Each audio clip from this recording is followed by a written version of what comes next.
सद्गुरुदेव भगवान की जय। श्री सीताराम सरकार की जय। श्री राधा रमण लाल की जय। श्री गौरी शंकर महादेव की जय।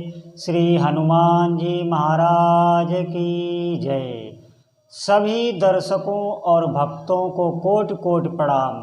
सबको प्रेम भरा जय जय श्री राधे श्याम।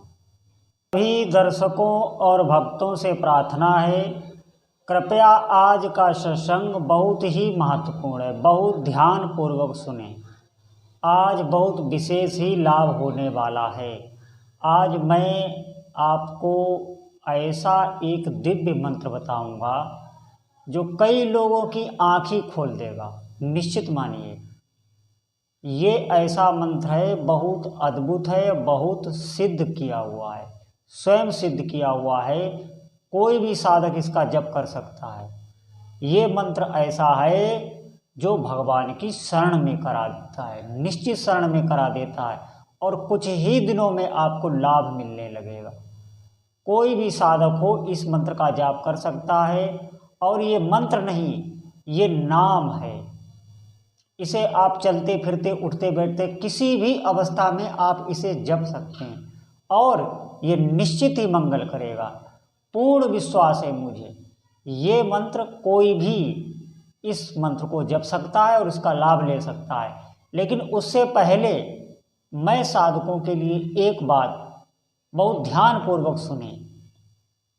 देखिए, प्रायः साधकों की ये प्रश्न रहता है कि साधना मार्ग में हमें तो कुछ अनुभव हुए नहीं। बहुत लोग साधना में चलते हैं, उनको कोई अनुभव नहीं होता, वो साधना छोड़ देते हैं और फिर वो उन लोगों की बुराई भी करने लगते हैं, क्योंकि उनको तो यहाँ अंधेरा ही नज़र आया। तो वो अब जब उजाले की बात होती है तो वो बुराई करते, क्योंकि जिनको अंधेरा ही अंधेरा नज़र आया वो क्या जाने प्रकाश क्या होता है। जैसे आप बहुत विवेकपूर्ण, बहुत ध्यानपूर्वक मेरी बात समझने का प्रयास करें।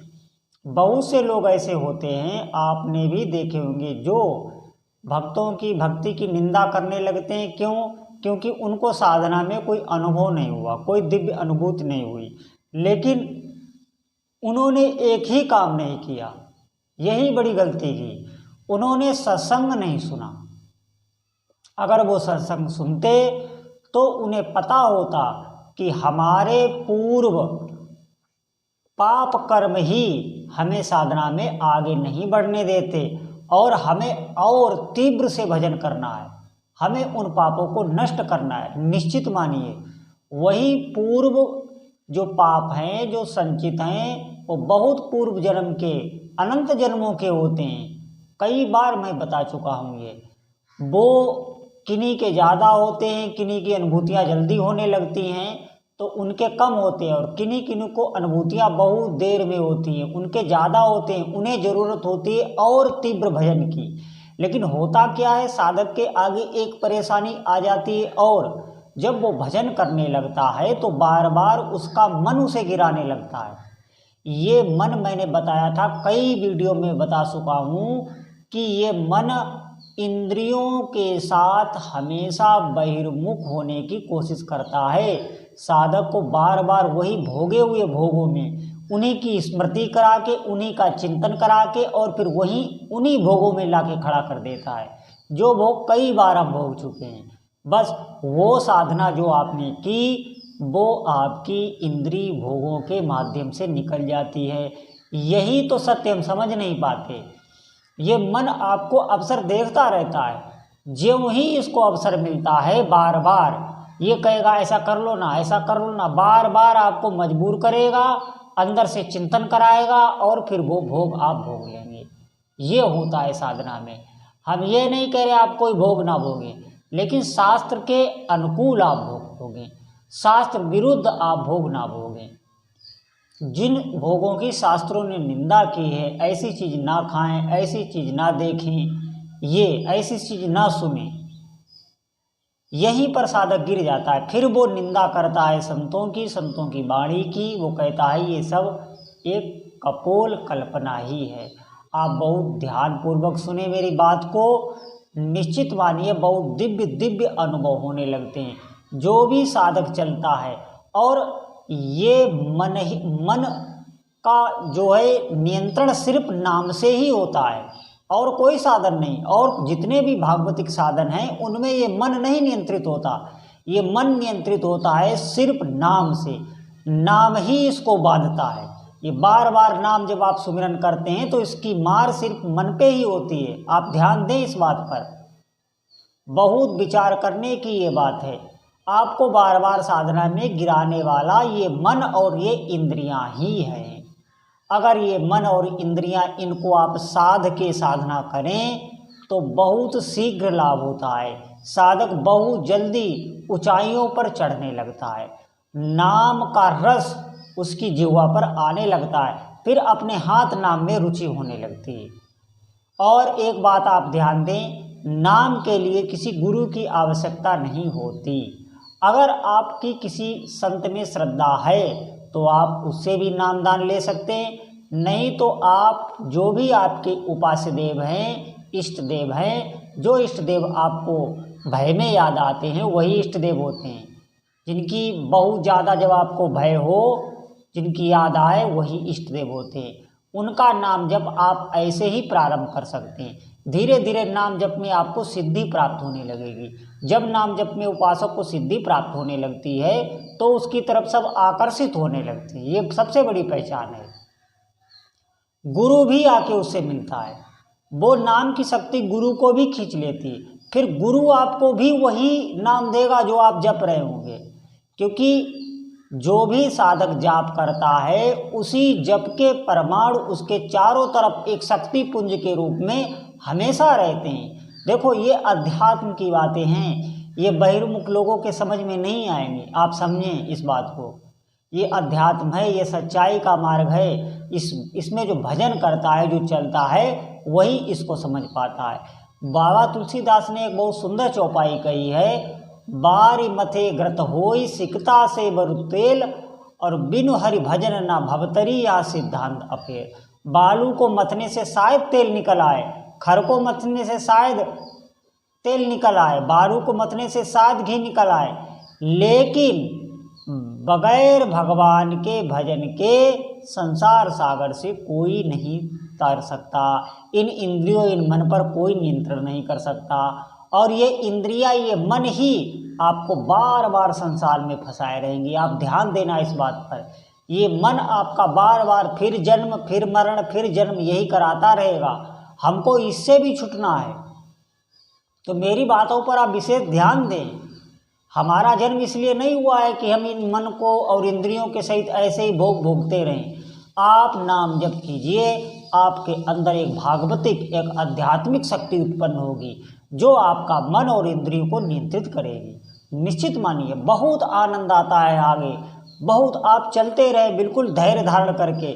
जो भी आपको बहकावे, आपको किसी की बात नहीं मानना है। आप विश्वास तो करें भगवान के नाम पर, एक बार आप विश्वास करके इस पर चल दें। तो आज मैं आपको बहुत ही ऐसा दिव्य मंत्र बताने जा रहा हूँ। मंत्र नहीं है ये नाम है। इसको आप किसी भी स्थिति में जप सकते हैं और बहुत शक्तिशाली। आप आरंभ करें, जो भी साधक इसको आरंभ करेंगे, मेरा खुला चैलेंज है कि निश्चित इसमें लाभ होगा और बहुत जल्दी आपको लाभ होने लगेगा। आप करके देखिए। तो बहुत ध्यानपूर्वक सुने। वो नाम है श्री कृष्ण शरणम मम, श्री कृष्ण शरणम मम, श्री कृष्ण शरणम मम, श्री कृष्ण शरणम मम। इसको आपको जपना है। आप बैखरी वाणी से जोर जोर से भी जप सकते हैं, आप मानसिक भी जप सकते हैं, आप उपांशु भी जप सकते हैं। बैखरी वाणी में जोर जोर, इसे वाचक जप कहा जाता है। जैसे मैं बोल रहा हूँ ऐसे आप बोल बोल के ये जप कर सकते हैं। और वाचिक उपांशु में आपके ओंठ चलेंगे लेकिन बाहर शब्द नहीं निकलेगा, कोई सुन नहीं सकेगा, इसे कहते हैं उपांशु। मानसिक में ओंठ भी नहीं चलते, बिल्कुल मानसिक होता है। मानसिक की स्थिति ऐसे होती है।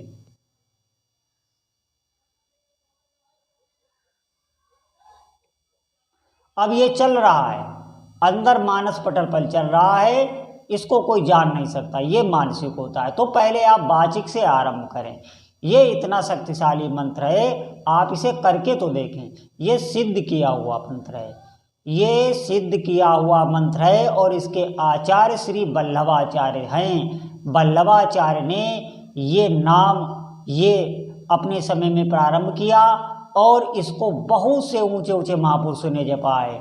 सूरदास बाबा, कुंभनदास बाबा, गोस्वामी विठलनाथ जी, चतुर्बुद्धदास, क्षीर स्वामी, बहुत से ऊंचे ऊंचे संतों ने इसको जपा है। ये सिद्ध मंत्र है, आप इसको करें। ये मंत्र नहीं, ये नाम है, ये नाम मंत्र है और आप किसी भी स्थिति में कर सकते हैं।